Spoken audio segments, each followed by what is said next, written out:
ये बात है 15 मार्च सन 1959 की, जब मुंबई की एक छत पे 7 घरेलू महिलाएं इकट्ठी हुई। मकसद था महिलाओं को, स्पेशली घरेलू महिलाओं को जो कि ज्यादा पढ़ी लिखी नहीं हैं, उन्हें सक्षम बनाना और उन्हें कमाई का एक जरिया देना। शुरू में इन 7 महिलाओं ने 80 रुपए उधार लेके पापड़ बनाना शुरू किया और जब 1 किलो पापड़ बनाने में 50 पैसे का प्रॉफिट हुआ तो इन महिलाओं में जोश आ गया, क्योंकि 1959 में 50 पैसे का प्रॉफिट भी बहुत बड़ी बात हुआ करती थी। फिर क्या था, इन महिलाओं के विजन से और भी महिलाएं इनके साथ जुड़ती चली गई और आज इस कंपनी में 45,000 से ज्यादा महिलाएं काम करती हैं। ये कंपनी 15 से ज्यादा देशों में अपने प्रोडक्ट सेल करती है और जो कंपनी 80 रुपए उधार लेके शुरू हुई थी, आज वो कंपनी 1600 करोड़ रुपए की कोऑपरेटिव कंपनी बन चुकी है, जिसकी वन ऑफ को फाउंडर है जसवंती बेन। गाइस, मैं बात कर रहा हूं लिज्जत पापड़ कंपनी की। आपको ये स्टोरी कैसे लगी चैट सेक्शन में जरूर लिखेगा। इलेक्ट्रिक कार्स के साथ सबसे बड़ी समस्या डिस्चार्ज होने पर उसे टाइम टू टाइम चार्ज करने की है और ये बहुत बड़ी हेडेक है।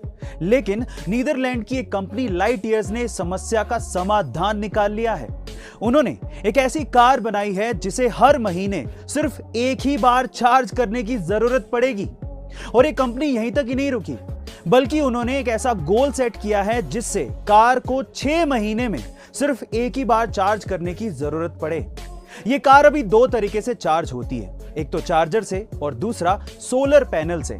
कुछ एक्सपर्ट्स का तो ये भी दावा है कि ये कार अपने बेहतरीन फीचर्स के कारण बहुत ही जल्द टेस्ला कार को भी पीछे छोड़ देगी। गाइस, क्या आपको ये लगता है कि लाइट ईयर्स की ये कार एलोन मस्क की टेस्ला कार को पीछे छोड़ पाएगी? कमेंट सेक्शन में जरूर लिखेगा। कभी कभार छोटी सी चीज को लेके घरों में पार्टनर्स या फिर पति पत्नी के बीच में झगड़ा शुरू हो जाता है। हमारे ओपिनियंस मैच नहीं करते और इसीलिए हम लोग आर्ग्यूमेंट करना शुरू कर देते हैं और सेल्फ कंट्रोल ना होने की वजह से स्थिति बद से बदतर होती चली जाती है। और अगर आप ऐसी सिचुएशन से बचना चाहते हैं तो सबसे पहले जैसे ही आपको महसूस हो कि आर्ग्यूमेंट या झगड़ा शुरू होने वाला है, अपने आप को 10 मिनट के लिए उस सिचुएशन से दूर कर लीजिए और कम से कम 10 मिनट तक आप किसी भी बात का जवाब ना दीजिए और हो सके तो बाथरूम जाइए और उस हाथ से ब्रश कीजिए, जनरली जिस हाथ से आप ब्रश नहीं करते हैं, जिससे आपका दिमाग उस प्रॉब्लम को एक नए सिरे से सोचेगा और हो सकता है कि आपको सॉल्यूशन भी मिल जाए और आपका इससे सेल्फ कंट्रोल भी बढ़ना शुरू हो जाएगा। गाइस, एक बार आजमा के देखिए, ये मेरा ट्रिक है। गाइस, इंग्लिश में कुछ वर्ड्स ऐसे हैं जिनको बोलने से पहले उनके रूल्स को बड़े ध्यान से देखिएगा, आपको बहुत काम आएंगे।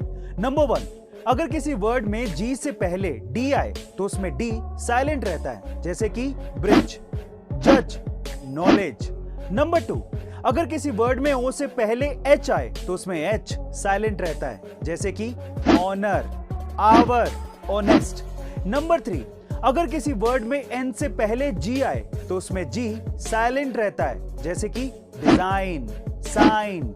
एंड लास्ट नंबर 4, अगर किसी वर्ड में एम के बाद बी आए तो उसमें बी साइलेंट रहता है, जैसे कि बॉम्ब, बॉम्ब, थंब, डम। ऑस्ट्रेलिया और पाकिस्तान के बीच हुए सेमीफाइनल में हर किसी पाकिस्तानी को हसन अली से मैथ्यू वेड का कैच पकड़ने की उम्मीद थी, लेकिन ऐसा नहीं हुआ और कैच हसन अली के हाथों छूट गया। इसके बाद मैथ्यू वेड ने पूरा फायदा उठाते हुए 3 छक्के मारकर मैच को ही खत्म कर दिया और ऑस्ट्रेलिया T20 वर्ल्ड कप 2021 के फाइनल में पहुंच गया। इसके बाद हसन अली बुरी तरह से ट्रोल होने लगे और बात यहीं तक ही खत्म नहीं हुई।